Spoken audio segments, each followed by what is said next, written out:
ఆ రోజు దంపతుల పెళ్లి రోజు. భర్తతో బయటకు వెళ్ళి సరదాగా గడపాలని ఆ ఇల్లాలు ఆశపడింది. కానీ పనిలో ఉన్న ఆ భర్త అందుకు నిరాకరించాడు. భర్త నుంచి వచ్చిన ఆ సమాధానంతో భార్యకు పట్టరాని కోపం వచ్చింది. దాంతో క్షణికావేశంలో ఓ ఘాతుకానికి పాల్పడింది. ఫలితంగా 2 ప్రాణాలు బలయ్యాయి. సంతోషంగా జరుపుకోవాల్సిన పెళ్లి రోజు చివరకు విషాదంగా మారింది. ఇంతకీ ఏం జరిగింది?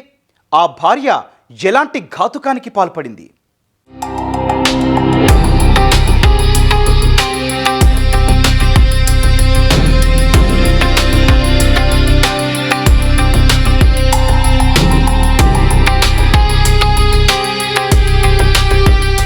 కుటుంబ కలహాలు సంసారాల్లో చిచ్చుపెడుతున్నాయి. భార్యాభర్తల మధ్య జరిగే గొడవలు పిల్లల ఉసురు తీస్తున్నాయి. క్షణికావేశంలో తీసుకునే నిర్ణయాలు పిల్లల పాలిట శాపంగా మారుతున్నాయి. హైదరాబాద్లోని బోరబండలో పెళ్లి రోజు భర్త బయటకు తీసుకెళ్లలేదన్న కోపంతో భార్య తన 2 బిడ్డల గొంతు నులిమి ఆపై తాను ఉరేసుకొని తనువు చాలించింది. కుమారుడు మృతి చెందగా కుమార్తె ఆసుపత్రిలో చికిత్స పొందుతుంది.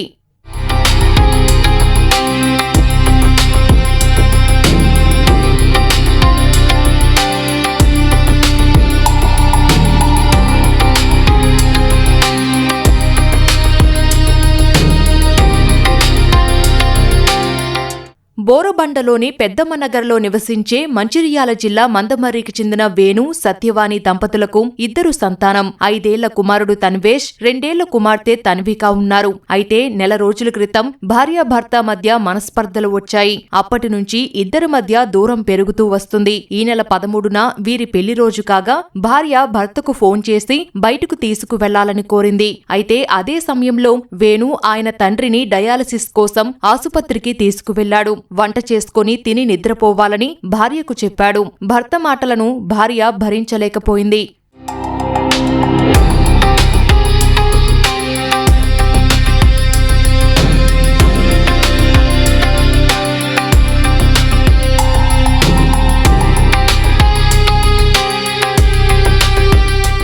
భర్తపై కోపంతో అమాయకులైన 2 పిల్లలు 2 ఏళ్ల కుమార్తె తన్విక, 5 ఏళ్ల కుమారుడు రుద్రాంశ్ను కర్కశంగా గొంతు నులిమింది. వారు అచేతనంగా పడిపోయాక తాను ఊరేసుకొని ప్రాణాలు తీసుకుంది. ఇంటికి వచ్చిన తర్వాత ఈ దృశ్యాన్ని చూసిన వేణు వెంటనే వారిని ఆసుపత్రికి తరలించాడు. కానీ అప్పటికే భార్య, కుమారుడు మృతి చెందారని వైద్యులు తెలిపారు. 2 ఏళ్ల కుమార్తె తన్విక ఆసుపత్రిలో చికిత్స పొందుతోంది.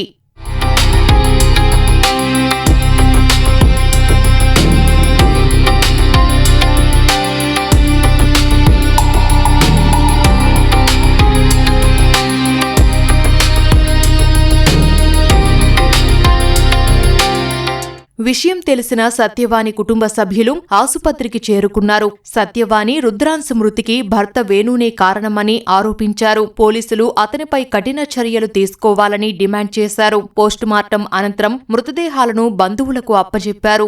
ఘటనపై కేసు నమోదు చేసిన బోరబండ పోలీసులు దర్యాప్తు చేస్తున్నారు. ఆమె మీద అనుమానంగా ఉంది. హరాస్మెంట్ చేసినట్టున్న, టార్చర్ పెట్టినట్టున్నది. పొద్దున్న నుంచి ఏదో ప్రాబ్లం చేసిండు, అందుకే ఆమె చనిపోయింది. వాళ్ళు ఏమన్నా గొడవ పెట్టుకున్నారా, ఏం చేసారు ఏంటిది? మరి నిన్న పెళ్లి రోజు, మరి పెళ్లి రోజు విషయంలో వాళ్ళు ఏమన్నా ఇద్దరు గొడవ పడవచ్చు. కట్నం కోసము మాకు కట్నం తక్కువ ఇచ్చారు, ఇప్పుడైతే నాకు కట్నం ఎక్కువ వచ్చాను, నువ్వు వెళ్ళిపోతావా, మీరు ఇచ్చిన డబ్బులు నేను ఇచ్చేస్తాను, ఆ మాటలే అనేదండి. ఎప్పటికీ నైట్ మాట్లాడింది, ఫోన్ చేసి బాగానే ఉన్నాం అన్న. పిల్లోడు చూపించింది, పిల్లోడు చూసిన బాగా చెప్పాడు. చిక్కుతల్ని కూడా చూపించి చేసిన 1/2 గంట అవ్వలేదంటే మళ్ళీ ఫోన్ వచ్చింది. ఊరేసుకుని చనిపోయిందని ఆయన ఫోన్ చేశాడు. మరి ఏం టాటాలు పెట్టాడు, ఏం పెట్టాడో మళ్ళీ తెలియదు మాకు. ఇంకా దంపతుల మధ్య తగాదాలతో 2 ప్రాణాలు పోయాయి.